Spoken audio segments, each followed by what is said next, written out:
Salut YouTube, comment tu vas? Bienvenue dans cette nouvelle vidéo, on va faire une petite review d'un manga. On va faire la review du manga Les Racailles de l'Autre Monde. Alors Les Racailles de l'Autre Monde, qui est fait par Hiromasa Okujima, dans les éditions Kion, un seinen.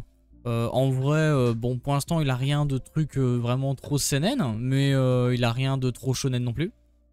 Alors de quoi ça parle? C'est vraiment côté humoristique, hein. C'est vraiment très humour. En fait ça raconte tout simplement l'histoire de Rakai, donc nos 4 Rakai qui sont là, qui se nomment Shinichi, Ryuji, Masamune et Shiro. Et en gros c'est 4 gars qui aiment se battre, qui aiment taper sur des bouches, et ils vont devenir les rois incontestés des Rakai de leur lycée et même de leur zone. Et résultat ils sont trop forts, ils s'ennuient, ils sont chiés, et du coup ils ont plus de plaisir. Et donc t'as leur chef Shinichi qui est en mode bah maintenant on n'a plus rien à faire, on a fait tout et je n'ai plus d'ennemis qui me fait vibrer, je n'ai plus d'adversaires, même les autres lycées avec leurs bandes les plus fortes, elles ont pas l'air ultra stylées. Il est un peu désespéré de trouver un ennemi à sa taille. C'était sans compter sur une sorte de petit tremblement de terre qui survient au moment où ils sont sur le toit de leur établissement, et en fait ils se retrouvent téléportés avec leur établissement. Alors pas les gens dedans, hein, juste eux et les bâtiments d'établissement. D'ailleurs ils font partie d'un lycée technique, enfin technologique, technique, bon bref, peu importe, mais ça a son importance de savoir que c'est un lycée technologique. Ils se retrouvent téléportés dans un monde Heroic Fantasy, donc c'est totalement un isekai, et bah, ils savent pas qu'est-ce qui se passe, donc ils vont voir ce qui va se passer, et là il y a une petite fille qui court vers eux, poursuivie par un arbre mangeur d'hommes.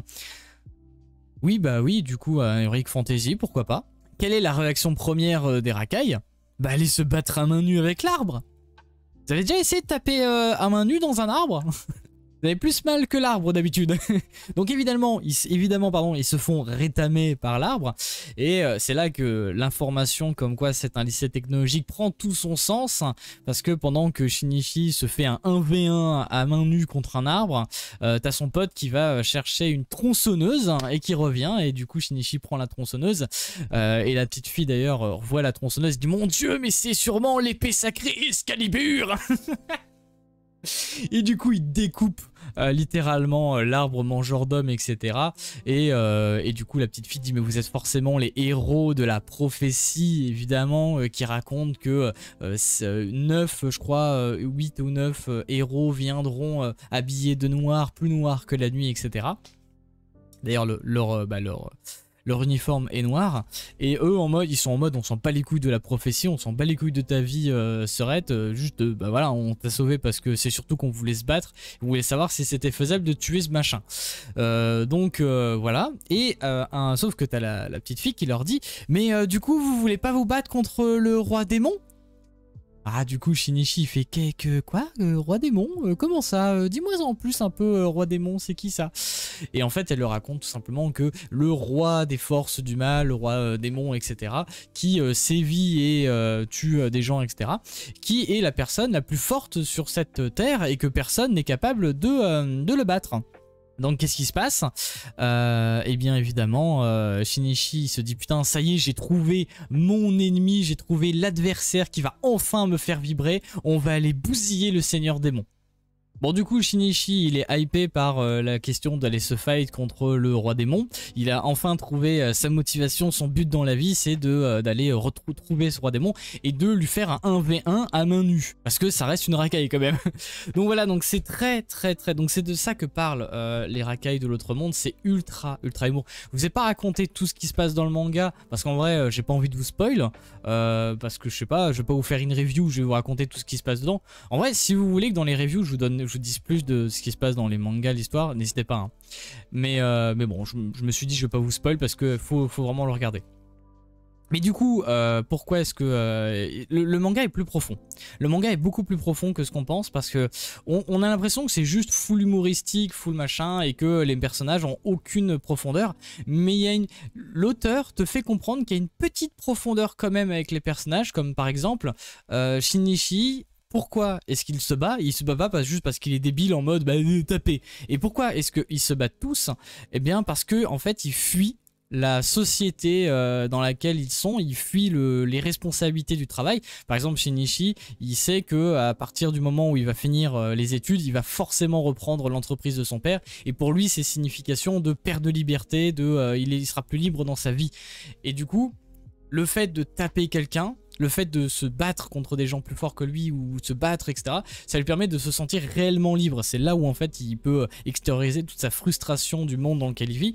Et donc au final, ce petit truc qui finalement est pas ultra développé pour l'instant dans le premier tome, donne un peu de plus de profondeur aux personnages qui sont pas juste des brutes sans cervelle qui tapent. C'est quand même des personnes qui en fait essaient juste de fuir leurs responsabilités, ou du moins les responsabilités que la société leur impose, dans le monde, etc., dans lequel ils vivent. Du coup, vu qu'ils se retrouvent dans un autre monde, etc., bah, leurs responsabilités n'existent plus, ils sont totalement libres, et donc ils sont ultra contents. Et en plus de ça, ils ont un objectif, c'est d'aller se tatane contre en octogone sans règles contre le roi démon.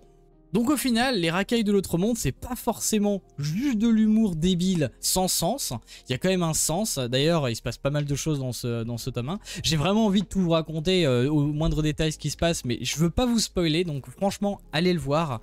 Enfin, allez le lire, pardon. Achetez-le. Vous le trouvez sur toutes les librairies normalement, je pense. Actuellement, vous avez que le tome 1. Mais apparemment le tome 2 a pas encore été très annoncé, enfin au moins officiellement annoncé. J'ai pas trouvé de news officielle. Par contre j'ai vu que sur la Fnac ils ont dit que le tome 2 ce serait pour le 26 août. Donc bon, j'imagine que ce sera sûrement dans ces eaux là. Donc voilà, donc pour l'instant vous avez le tome 1, foncez, n'hésitez pas à aller acheter ça, les racailles de l'autre monde chez les éditions Kiyun Seinen. Lecture, recommandation de Ariadono. Sur ce, prenez soin de vous, je vous fais des bisous, n'hésitez pas à mettre un petit pouce bleu, mettez un commentaire à la vidéo pour me dire ce que vous en avez pensé. Est-ce que vous voulez que je dise plus sur l'histoire des persos, enfin sur l'histoire du manga, ou est-ce que j'en ai dit assez et ça vous donne assez pour aller l'acheter et que vous dites non c'est bon je veux pas en savoir plus. Parce que si vous en dites plus ça va peut-être vous gâcher le plaisir d'aller le découvrir. Et aussi tout simplement sur le contenu, comment est-ce que je l'anime, etc. Mais j'ai besoin de beaucoup de critiques pour améliorer mon truc parce que je commence un peu là-dessus. Donc n'hésitez pas à full critique, je prends tant que c'est structuré, que c'est pas juste c'est nul. Je prendrai ça bien, même si c'est négatif. Et n'hésitez pas à vous abonner à la chaîne YouTube et à la chaîne Twitch, allez follow, rejoignez-moi sur les lives, je stream tous les lundis, mercredis et vendredis à partir de 18 h pour présenter les news des mangas, des animés, enfin toutes les news autour des mangas animés sur mon émission News Time. D'ailleurs les rediffs seront bientôt disponibles sur YouTube ou sont déjà disponibles sur YouTube. Des gros bisous à vous, prenez soin de vous et... j'ai pas encore de mimique de fin, faudrait que je m'en trouve une. Moi je sais pas, bon des bisous.